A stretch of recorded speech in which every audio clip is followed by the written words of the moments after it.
you who have contributed to my success during this journey.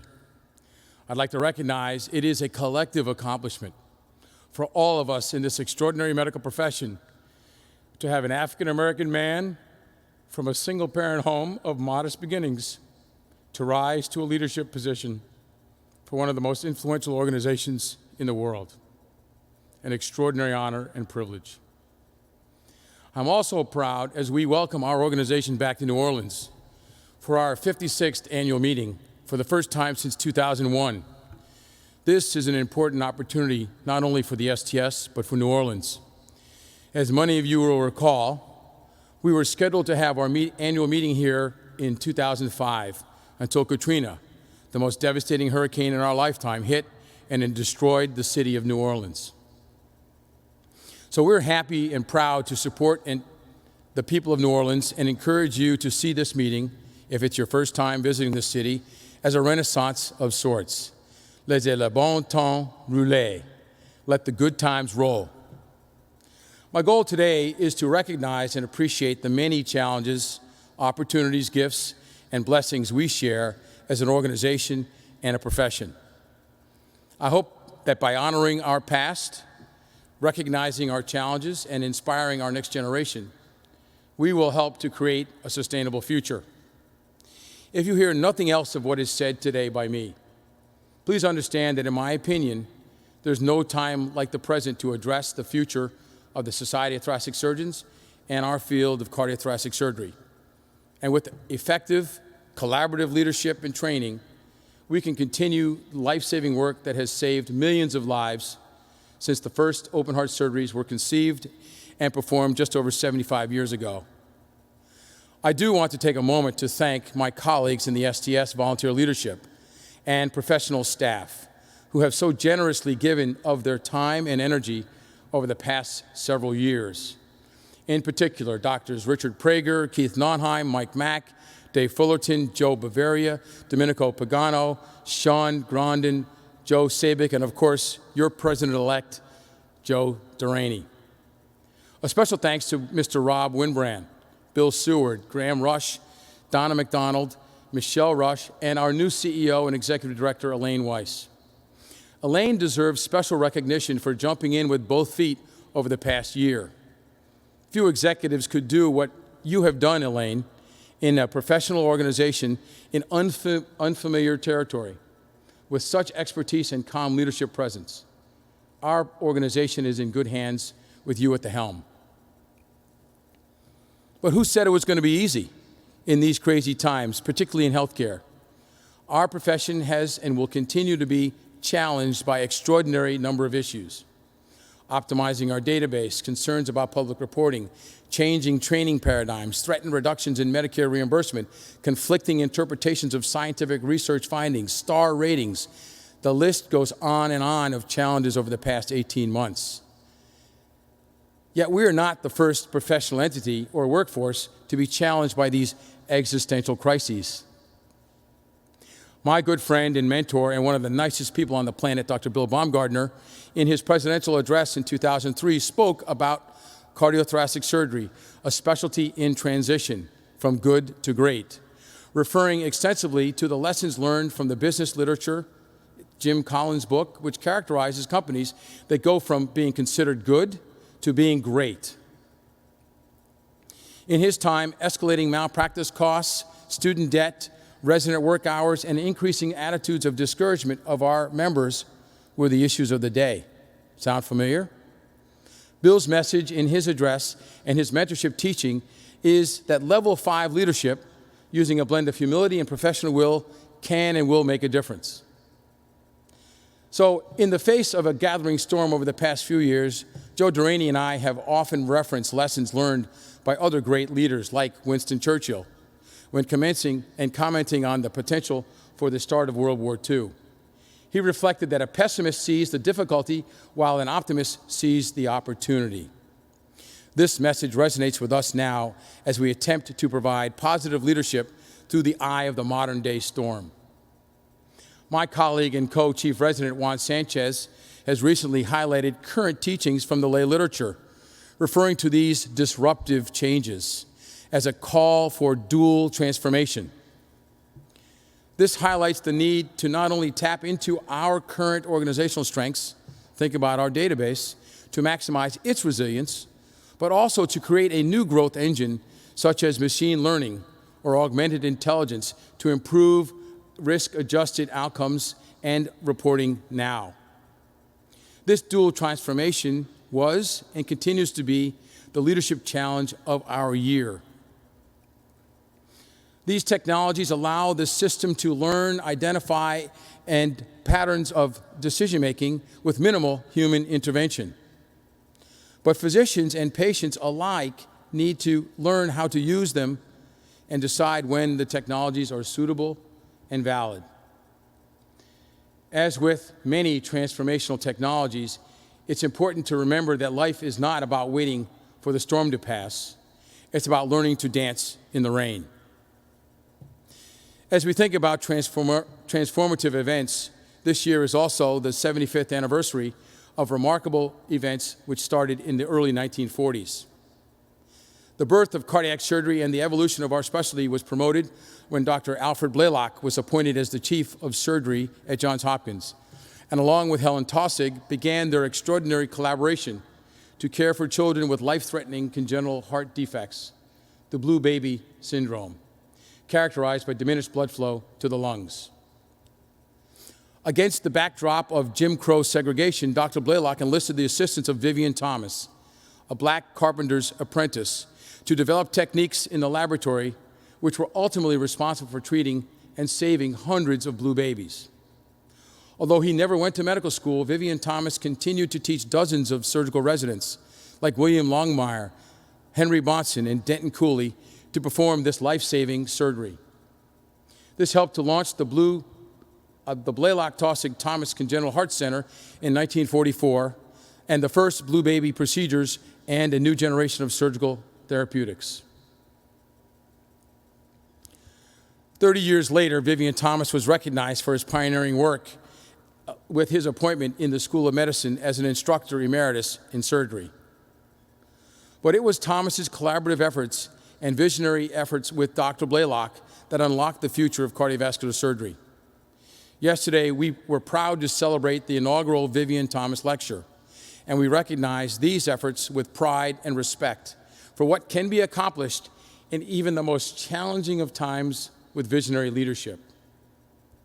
Since its founding in 1964, the Society of Thoracic Surgeons has been a membership organization representing cardiothoracic surgeons, researchers, and other healthcare professionals who are part of the multidisciplinary team.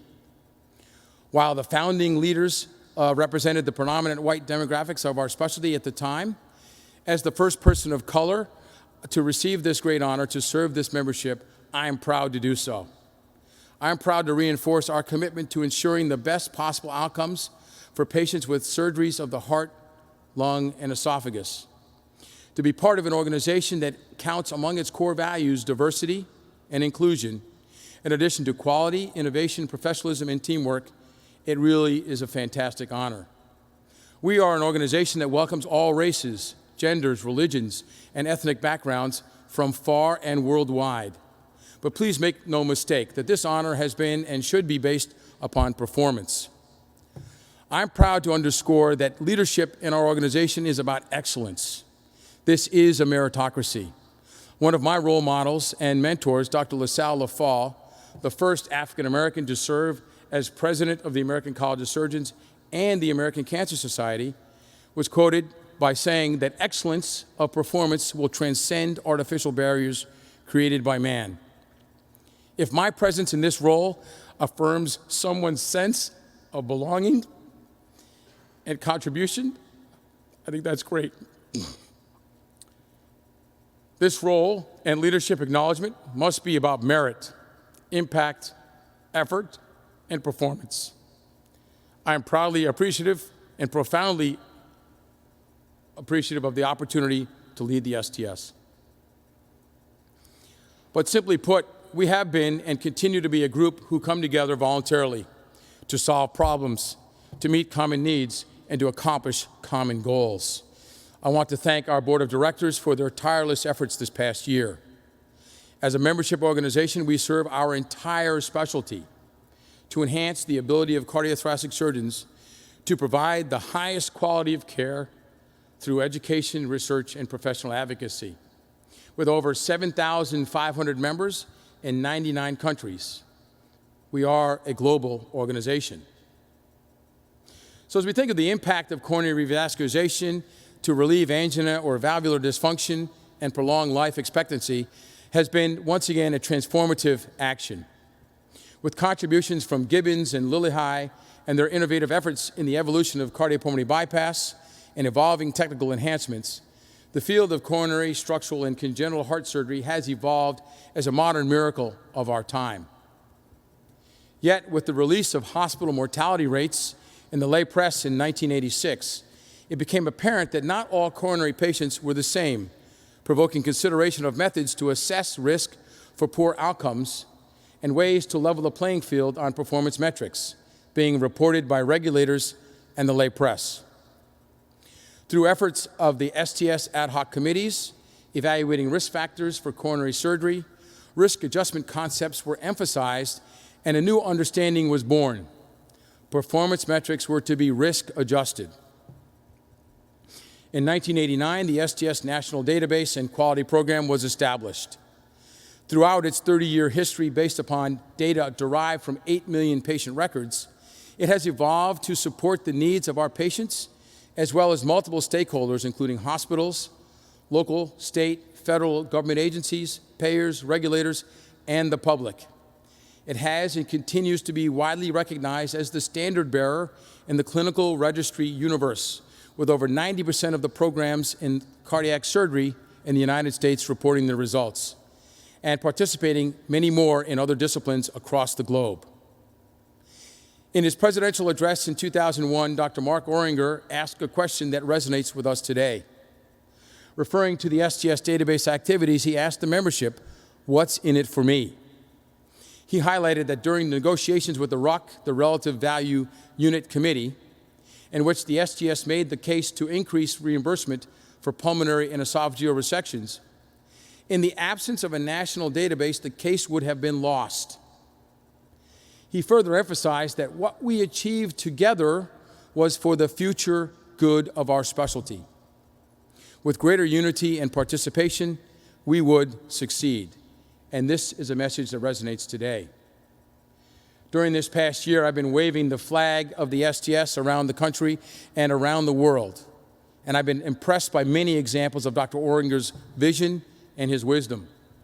In particular, I want to underscore the extraordinary work of the Michigan Society of Thoracic and Cardiovascular Surgeons. Their collaborative, led by Dr. Rich Prager and his visionary colleagues, has had an impact. This quality collaborative in partnership with Blue Cross and Blue Shield of Michigan have enlisted all 33 programs in the state of Michigan to actively participate in the Society's quality initiatives. Regular peer review and participation in the STS database and quality initiatives like the Michigan Collaborative make a difference and can ultimately save lives. Our 4 databases can and will strive to provide patients and practitioners alike with real-time feedback. We are proud that these quality improvement and patient safety efforts have been recognized by national patient safety experts, like the National Quality Forum, as the John Eisenberg Patient Safety and Quality Award recipient at the national level. We cannot, however, and will not rest on our laurels in 2020. Among our most compelling challenges will take us back to Dr. Oringer's future. The Centers for Medicare and Medicaid Services have proposed to cut reimbursement for cardiothoracic surgery procedures by up to 8% for 2021. In my opinion, one of our most effective ways to fight this blatant disregard for our specialty and short-sighted effort is to emphasize the life-saving work that our multidisciplinary teams in cardiac, thoracic, and congenital surgery provide, and how it will not only cause harm to our patients, but also negatively affect our appeal as a profession for our cardiothoracic surgery workforce. We, as a specialty, need to stand together with one data-driven, cohesive voice to address and combat these challenges. We are working closely with the American College of Surgery and the Surgical Coalition led by Courtney Yo, Alan Spear, Stephen Leahy, and Frank Nichols to develop proactive legislative and public relations strategies to address these concerns. Our cardiothoracic workforce is a relatively small yet influential group. Dividing our specialty will ultimately diminish our impact and voice as we face these challenges.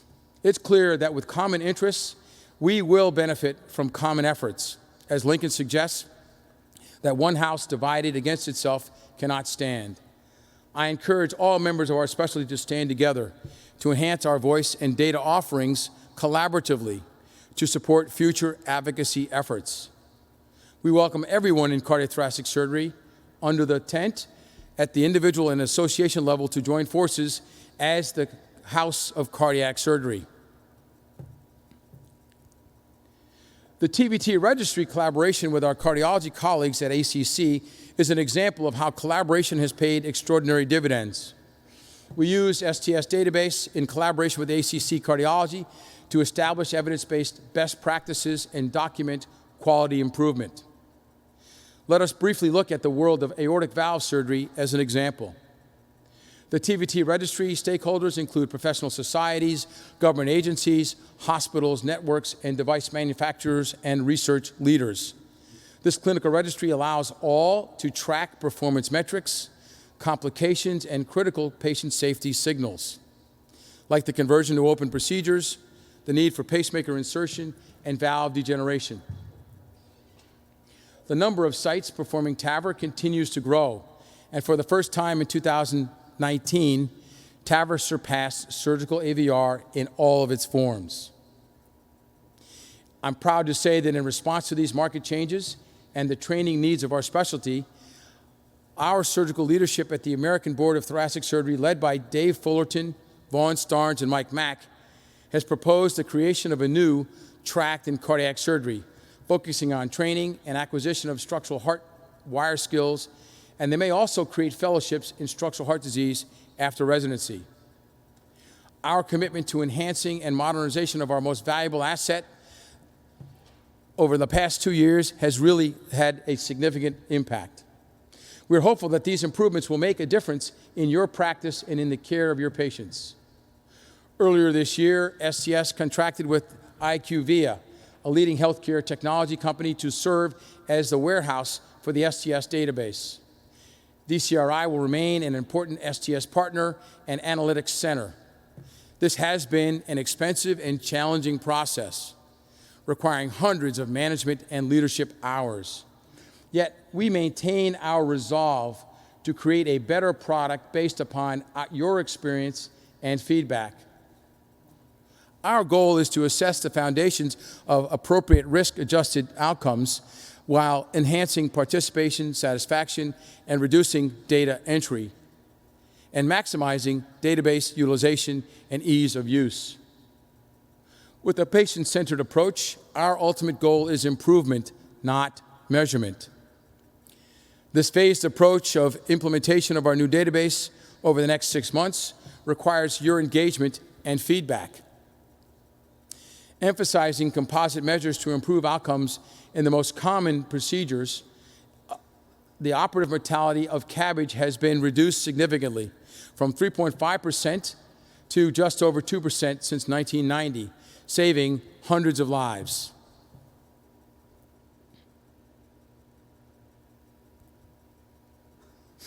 We are hopeful that with the addition of National Death Index longitudinal data from the Centers for Disease Control, in collaboration with Northwestern University, in the next 6 months, we will have socioeconomic and mortality data beyond 30 days. But as our population continues to increase in the next 3 decades, unfortunately, not all of our aging cardiovascular population has had the same improvement in outcomes.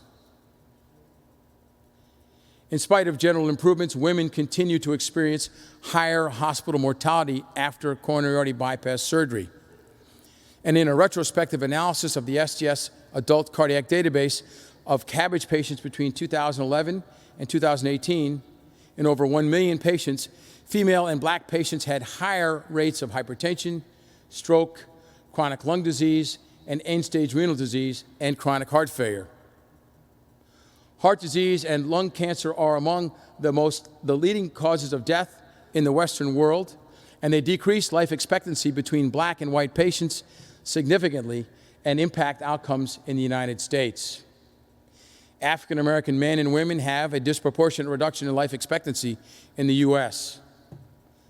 Cardiothoracic surgery specialists can be instrumental in addressing these lethal conditions. Looking at this heat map of mortality rates for ischemic heart disease highlights significant geographic hotspots, where even though overall mortality rates have dropped, there still is a disparity. The incidence of diabetes, acute fatal heart attack, and acute decompensated heart failure are all disproportionately elevated in black men and women. And it should be no surprise that these disparities are associated with race as well as socioeconomic factors at the health system, the patient, and the provider level arising from the clinical encounter. Distressed communities defined by socioeconomic metrics, including unemployment, educational attainment, and household income, bear the unfortunate toll of this disparity story.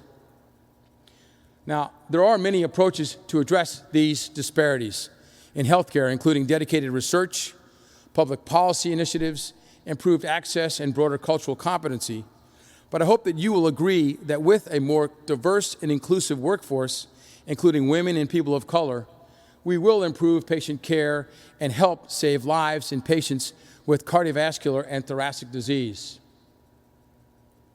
The impact of our workforce can be felt around the world as well. In 2007, STS leaders traveled to Cape Town to celebrate the anniversary of the first human heart transplant procedures, a fantastic opportunity to not only recognize a modern medical miracle and the pioneering work of Drs. Shumway and Barnard, but also to come together as an international cardiac and thoracic community. As many of you are aware, we are fortunate to have visionary leaders in our midst.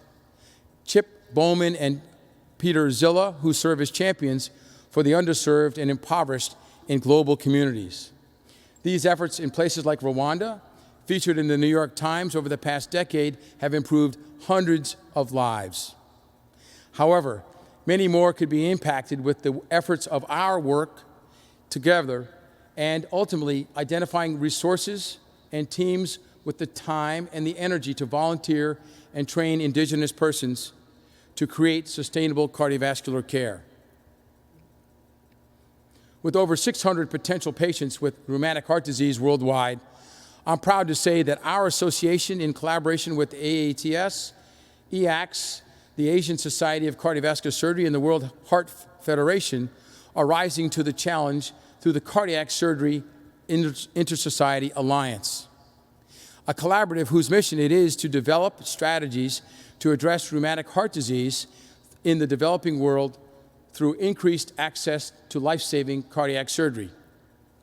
We are hopeful that many of you will join the effort to train Indigenous persons to address this global challenge. But we don't have the resources to solve all of these problems, but we can share our expertise and knowledge to help train cardiovascular surgeons and teams who live in these underserved areas. The collaborative nature of our specialty requires that our patients certainly benefit from multidisciplinary interactions of our teams.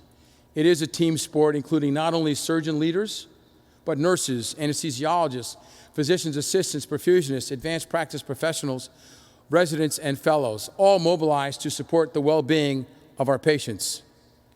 Cardiothoracic surgeons treat some of the most devastating and lethal conditions in the world: atherosclerotic heart disease, lung cancer, and congenital heart disease. Whether it be a smoker with lung cancer, or a woman with advanced heart failure with myocardial infarction, or a newborn with tetralogy of Fallot, it is incumbent upon our multidisciplinary professionals to address and enhance the care of these patients. Ironically, in spite of potential curative surgery in patients with early stage 1 or 2 non-small cell lung cancer in the United States, there still are pockets of our country with high proportion of non-Hispanic black patients, who live in poverty and are uninsured, where rates of surgical resection are not available. However, there is hope for many of these patients with adenocarcinoma who receive neoadjuvant immunotherapy followed by curative surgery, leaving no evidence of residual tumor in the specimen. The most recent data from the American Cancer Society reports that the largest ever reduction in cancer deaths has occurred in 2017, primarily because of the decline in lung cancer deaths. Immune checkpoint blockade will continue to have significant impact by also changing the care of patients with advanced stage 3 lung cancer. Our thoracic surgery workforce participation in multidisciplinary clinical trials and registries allows for the assessment of outcomes across treatment paradigms, centers, and trials. It's imperative that our thoracic surgery community is involved in planning and execution of these clinical trials. These activities also create great academic opportunities for publication in high-impact and surgical journals. The successes and accomplishments as a result of participation in these registries allows us to work together to maintain our impact in cardiovascular medicine. However, as many of you know, our colleagues in highly specialized areas, such as congenital heart surgery, face increasing pressure around risk adjustment and outcomes reporting. Early in my career, I helped to take care of patients with the most complicated congenital heart defects, like this child with hypoplastic left heart syndrome, who was status post multiple complicated and palliative surgical procedures, ultimately requiring high-risk reoperative surgery and eventually orthotopic heart transplantation. We value and respect the life-saving skills, impact, and efforts of these congenital teams to provide extraordinary care.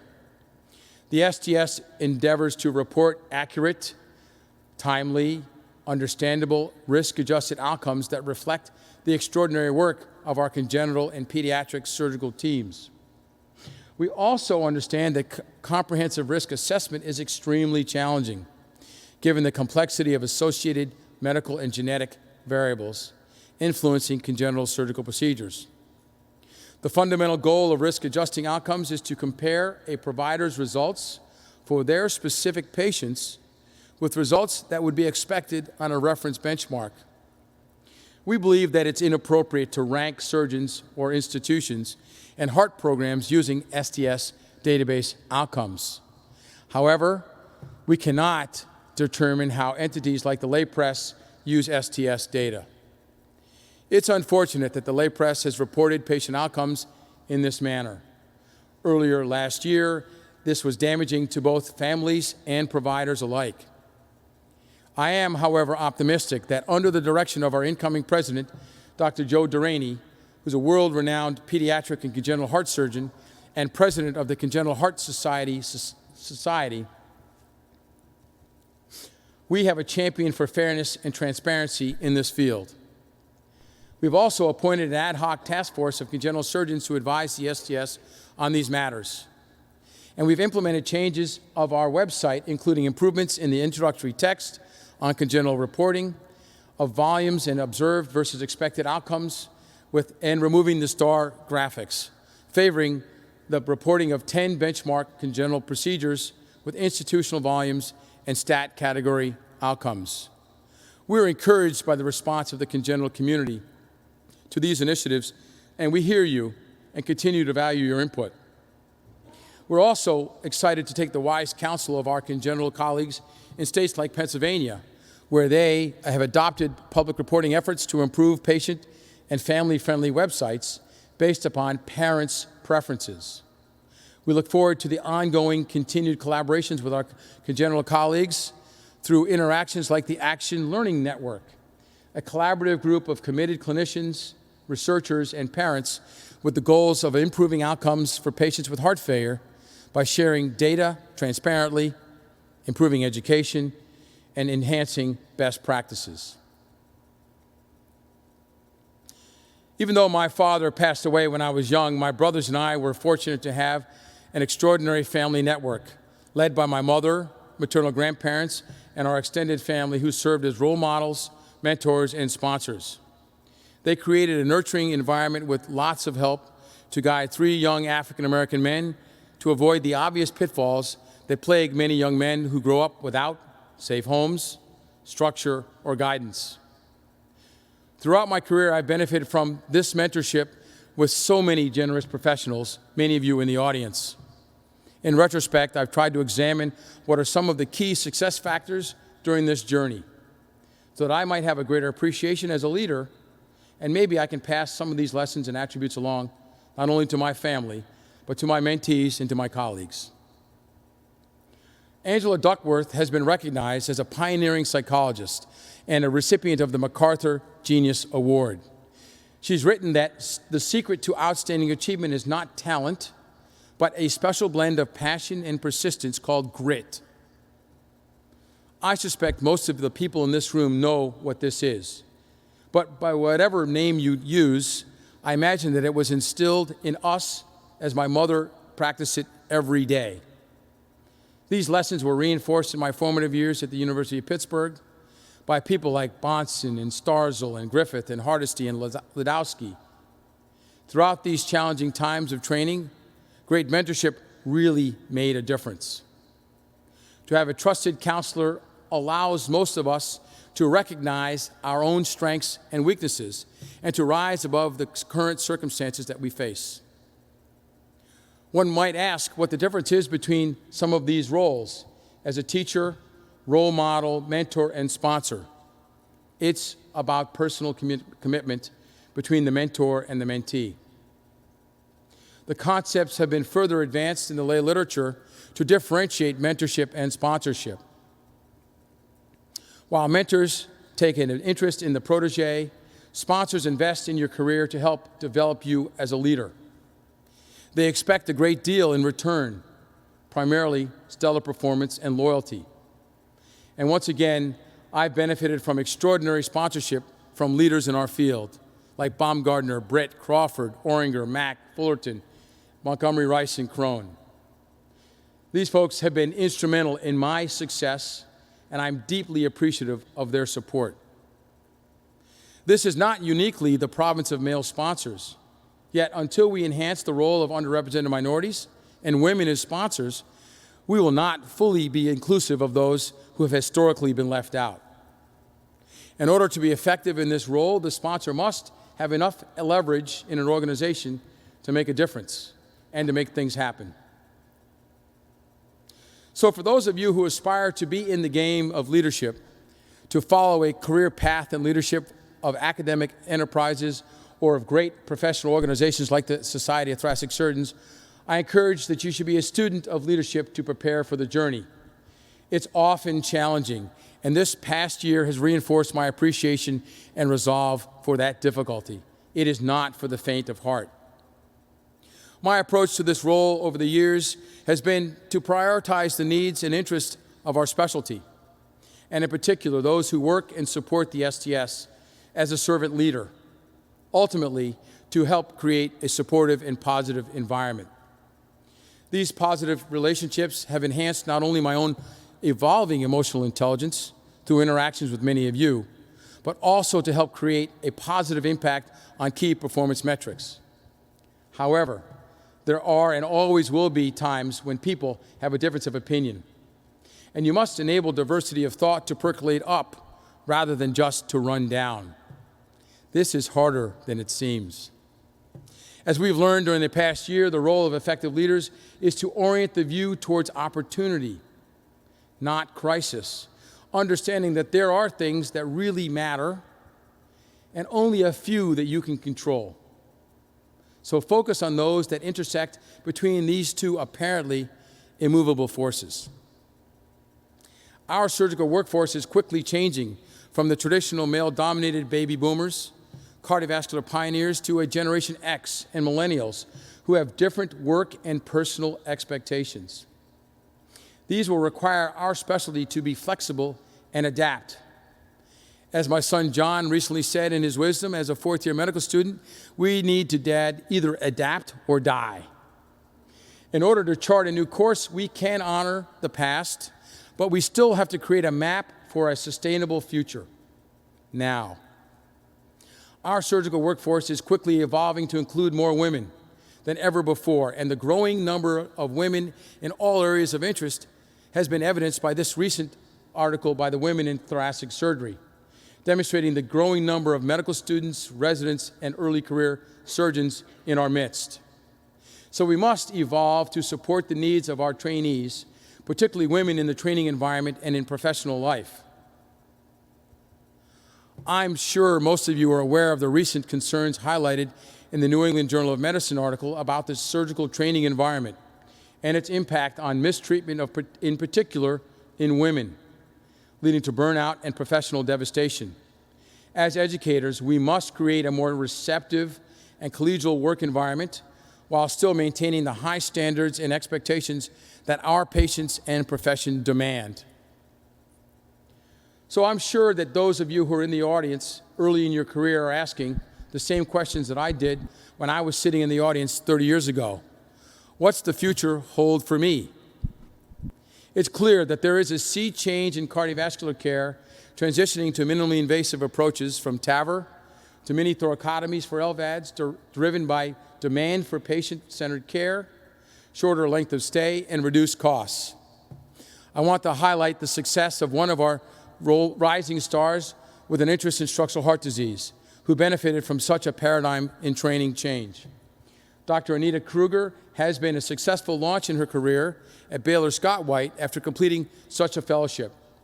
Her positive experience is representative of the benefits of such programs, and we want to congratulate her and her mentors for their success.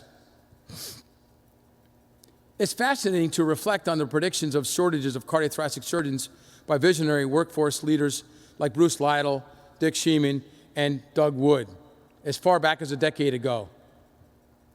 In fear of facing extinction, the STS responded to these concerns by developing programs like the Looking to the Future's Scholarship Program to stimulate and nurture medical students and residents to pursue a career in cardiothoracic surgery. I'm happy to report that over 600 participants have benefited from these efforts. These programs, in addition to the initiation of the career development workforce led by Mara Antonoff, Shonda Blackman, and Vinay Badwar, provides resources for early career surgeons. I'm happy to report that our leadership program yesterday, Leadership Beyond the Operating Room for Early Career Surgeons, was an overwhelming success. And over 50 early career leaders, as well as 30 faculty in a business school-like curriculum focused on managing people, managing finances, and managing yourself. Our future is bright with this investment in our specialty. We also appreciate the contributions and leadership commitments of our members and the Thoracic Surgery Foundation. Because of the primary efforts to support these research awards and fellowships, the TSF was able to fund over $1 million in awards and research grants, and we thank all of you who helped create those opportunities. Our STS universe is complicated and an intricate web of multiple collaborators and stakeholders, including 50 organizations with diverse visions and interests. It's clear that in order to maintain our leadership role among these allies, partners, and collaborators, our specialty must, in my opinion, maintain an open and receptive stance to facilitate a better future and to sustain our relevance and place at the table of cardiovascular and thoracic policymaking. The landscape in healthcare is changing quickly to focus on value-based care, with expectations for coordination across the continuum based upon quality and lower cost. Through continued joint advocacy with any and all who would want to join these efforts, we can identify common ground with a unified voice to maximize our leverage to accomplish common goals and interests. In 1861, President Lincoln persuaded each of his former rivals in the 1860 presidential election to join him in his cabinet, and later oversaw the passage of the 13th Amendment abolishing slavery. He was willing and able to move beyond past differences to pursue common goals. I hope that under Dr. Durraini's stewardship, our leadership will be able to explore a reconciliation in future deliberations with our colleagues. The way forward in Lincoln's time and now is clear: through effective communication, defined by our common interests rather than our differences, we can increase our leverage, our power and influence to advocate for our specialty, for our future. We welcome our colleagues from around the world on this journey, including our colleagues in the EACTS leadership. This past year, we engaged in an extraordinary collaboration with our European partners to broaden our educational horizons to Europe and Latin America. So as I close, I do want to thank you again for the privilege of serving as the president of the Society of Thoracic Surgeons over the past year. I recently have had the chance to reflect about what really has been the most satisfying about my journey and found a valuable reference that I encourage you to read on the pursuit of happiness in this year's JAMA surgery. Our careers in cardiothoracic surgery attract those who use their intellect, knowledge, and technical skills to help patients and save lives.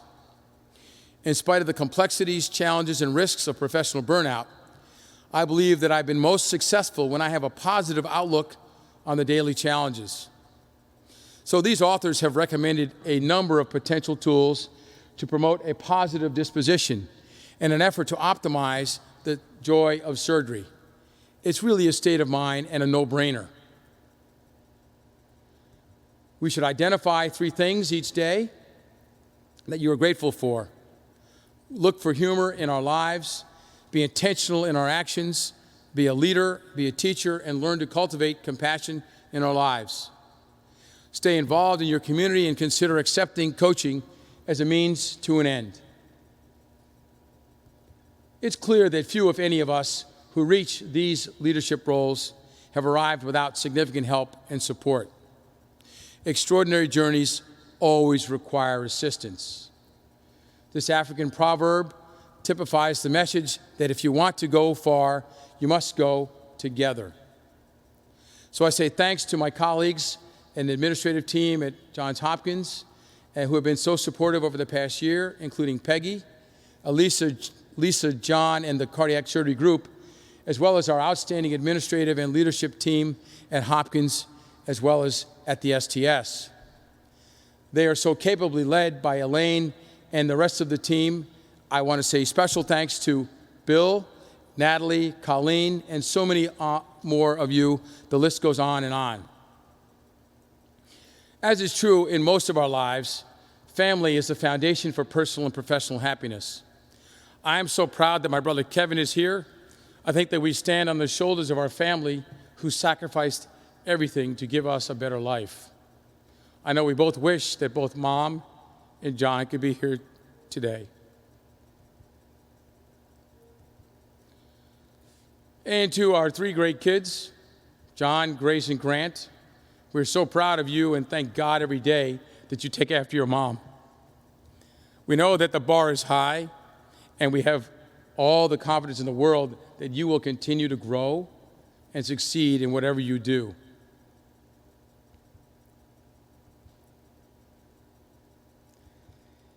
It's pretty cliche and obvious to say that behind every successful man is a strong, powerful, and loving woman.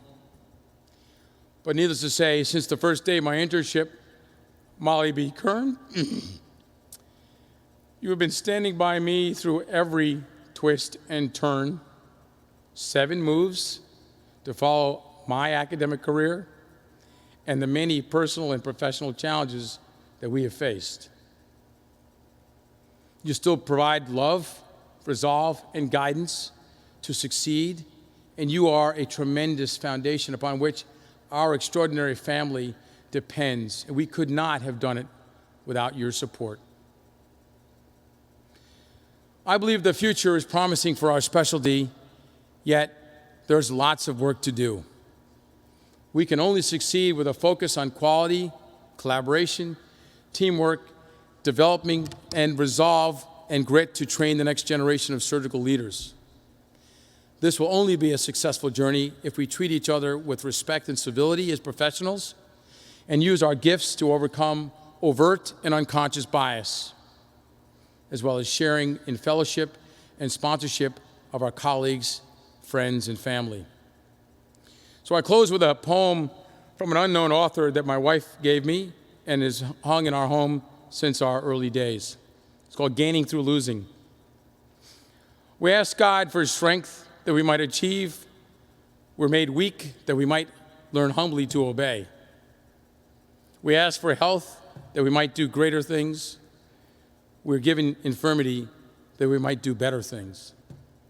We ask for riches that we might be happy. We've been given poverty that we might be wise. We ask for power that we might have the praise of men. We're often given weakness that we might feel the need of God. I ask for all things that I might enjoy life. I was given life that I might enjoy all things. I got nothing that I asked for, but everything that I hoped for. Almost despite myself, my unspoken prayers have been answered. We are, among all men and women, most richly blessed. Thank you again.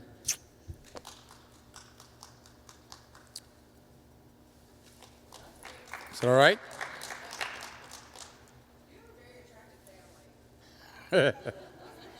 That's the highlight. That's the highlight. Did you time it?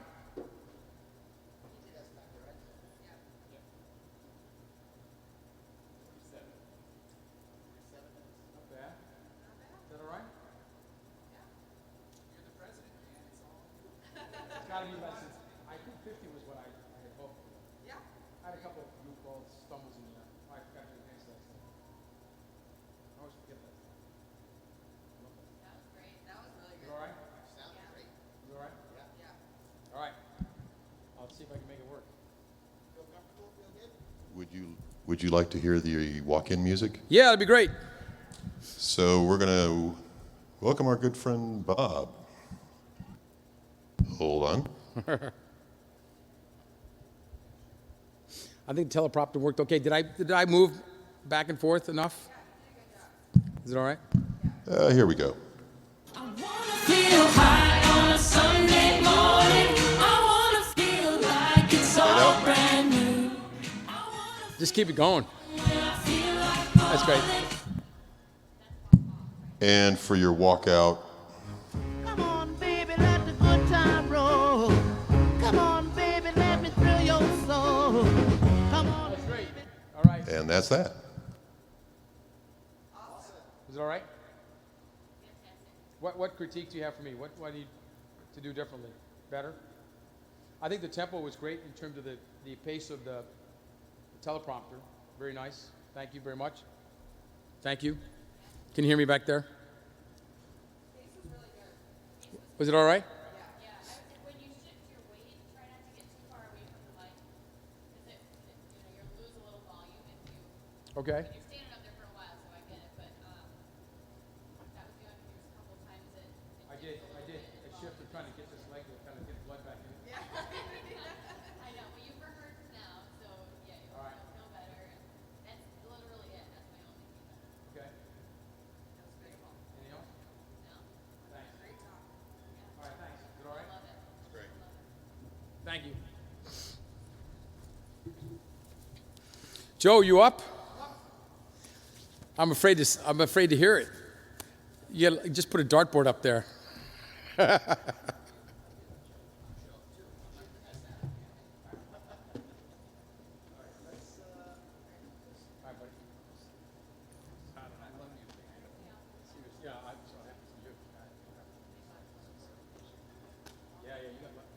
got some automatically.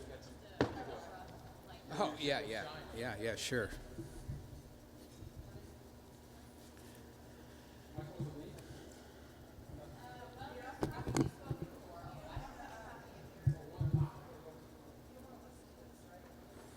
Ca- Can I ask a question? Hey, Bob. Hey, I want to just ask you a question. I noticed that I was just in here for the last 10 minutes, but I noticed that you were looking more at this one. Is that because this one is crooked? Yeah, it was a little crooked. I had a preference to look to the left because when you move between the two, occasionally I lose my kind of my train of thought, my momentum. Okay. So it wasn't, I was just wondering whether it's possible. Yeah, thank you. There you go. That's great. So we want to try keep the height the same. Yeah, as it's the fine. bar. I can live That with work? this. Okay, Yes, I can. wonderful. Yeah, we want, it's all about him. Okay. I'm with you. Couple quick questions for you Yes. before we start. In your script, you have numbers Yes. for the slides. Right. Do you want us to keep those in the prompter? It's fine with, it's fine with me. I think it might be, Okay. it might be easier, well, I don't know. Can you see the slide numbers back there where you're looking or no? We can. Just to be, well, we can try it like this and then would you see. like us to forward the slides for you because it's so nicely in the script? So basically, when you read this, like bullet point 2, you start the word Sure. and forward the slide.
Am I good to go? Okay. Robert Samuel DaCosta Higgins II was born in La Jolla, California on New Year's Eve in 1958. His parents, Patricia and Robert Samuel DaCosta, met in Nashville during college. His father was originally from South Carolina and his mother from Albany, New York. His father, also a physician, completed his active duty military commitment to the United States Navy and medical residency training in California. Shortly thereafter, they moved to Charleston, South Carolina, where he began to practice internal medicine, OBGYN, and ambulatory surgery. Sadly, his father passed away when he was killed in a car accident, leaving Patricia and their 3 sons, Bobby, John, and Kevin, who were 5, 3, and 1 year old, respectively. His mom, known as Pat, then moved back to Albany, New York, where she and her parents raised the 3 boys. Her character was strong yet kind and gentle. She was determined, highly disciplined, believed in a higher education, and valued community service. She was clearly an inspiration to Bob. Bob and his brothers attended Albany Academy, a distinguished military preparatory school. Here, a picture of a proud mom congratulating Bob at graduation. Bob was a high school All-American athlete and 3-sport captain in football, hockey, and baseball. He went on to become a member of their Hall of Fame in 2007. In addition to his grandparents, another important person during his formative years was Bishop David Ball, Dean of the Episcopal Church. He was like a father to the boys. He took them to school almost every day, had dinner with them almost every night, and attended all of their sporting events. They all provided a nurturing home environment for the boys. Bob obtained his bachelor's degree at Dartmouth. He played football during his first 2 years, but sustained a knee injury that kept him from playing his last 2 years. He graduated with honors and was known as Higgy by his fraternity friends. Bob graduated from Yale Medical School, here pictured with Bishop Ball at his graduation. He trained in general surgery at the University of Pittsburgh under the leadership of Dr. Henry Bonson. During his general surgical training, he met Molly Curran, an ICU nurse and transplant coordinator. He and Molly began dating at that time and got married in 1990 by Bishop Ball. Bob and Molly moved back to New Haven, where Bob became the Winchester Scholar in Cardiothoracic Surgery at Yale and completed his thoracic surgery fellowship there in 1993. His heavy exposure to heart and lung transplant at Pittsburgh and Yale resulted in his lifelong interest in this subspecialty. He pursued another transplant fellowship at the Papworth Evart Hospital at Cambridge University. He had many high points in his first job at the Henry Ford Hospital in Detroit, where he led the heart transplant program and started a Medicare-approved lung transplant program, and worked with congenital heart surgeon Hal Walters at the Children's Hospital in Michigan to start a pediatric heart transplant program. Amazing accomplishments in his first job. In 1999, he was recruited to the Medical College of Virginia to become the thoracic surgery residency program director and division head of cardiothoracic surgery. While at MCV, he obtained an MHA degree, since he believed effective physician leadership also required skill sets in administration and finance. He became a valued physician leader at UNOS, which was headquartered in Richmond, Virginia, and he subsequently became president of UNOS. He was instrumental in changing the organ allocation policy so that sicker patients had higher priority for donor allocation. Bob also served for 15 years in the United States Army Medical Corps and retired with distinction at the rank of major. Thank you for your service, Bob. Bob was recruited to Rush University as chief of cardiothoracic and vascular surgery, a term he did for 8 years. In 2010, he moved to The Ohio State University to lead the Transplant Center, the Department of Surgery, and Cardiothoracic Surgery. His current role is the William Stewart Halstead Professor and Surgeon-in-Chief of the Department of Surgery at the prestigious Johns Hopkins Hospital. Here, Bob is pictured with past chairs, Drs. Julie Freischlag and John Cameron. Bob, your accomplishments are astounding. You're a surgeon leader with a career that has been marked by excellence in clinical practice, education, research, and administration. You've been a big proponent of diversity and inclusion in medicine. I have come to admire your aptitude to identify talent and incorporate diversity at all levels, African American, other minorities, and women. You have been a strong supporter and have inspired many women to consider a career in surgery, and you have also helped advance the career of many women already in our specialty. Your dedication to community activities is also inspiring. Here pictured with the Merit Scholars, teens interested in a career in medicine. Many of them may be taking care of us someday. And not surprisingly, you were the recipient of the Distinguished Citizen Award, an award I'm certain your mom in particular was proud of. Bob and I became good friends when he overlapped with our turns at the American Board of Thoracic Surgery. He is genuinely interested in education and training. He has the best interest of the resident in mind and is always fair with question writing and oral examinations.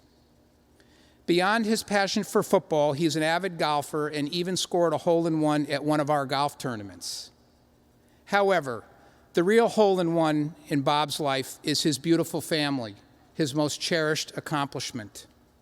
Bob and Molly have been married for 30 years and have 3 children. John, a graduate of Dartmouth and now a medical student at Ohio State. Grace, a graduate of Vanderbilt and a marketing specialist living in Washington, D.C., and Grant, an undergraduate student at the University of Michigan studying political science and pre-law. Here's to you and your family, Molly and Bob.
Bob is also a big fan of Game of Thrones.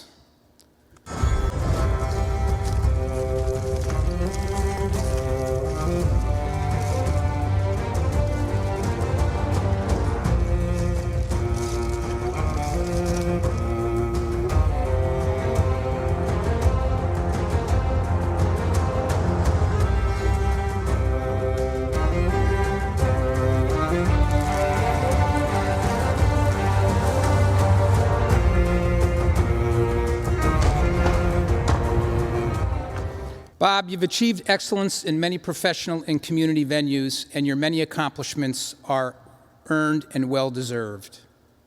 Finally, your dedication and commitment to the Society of Thoracic Surgery is extraordinary, with participation on numerous workforces, councils, committees, the board of directors, and the list goes on. You've given everything to this specialty and more, and your passion and devotion to the Society of Thoracic Surgery has been inspiring and exemplary. I've learned a tremendous amount working side by side with you during your presidency. Thank you for the advice and guidance along the way, and Ann and I truly value our friendship with you and Molly. Ladies and gentlemen, our president, Dr. Higgins. I wanna feel high on a Sunday morning. I wanna feel like it's all brand new.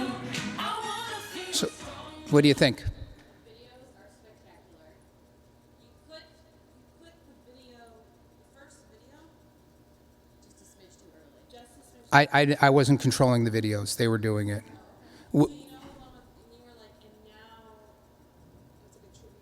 Yeah, we'll mention it to them to make sure they're good with that.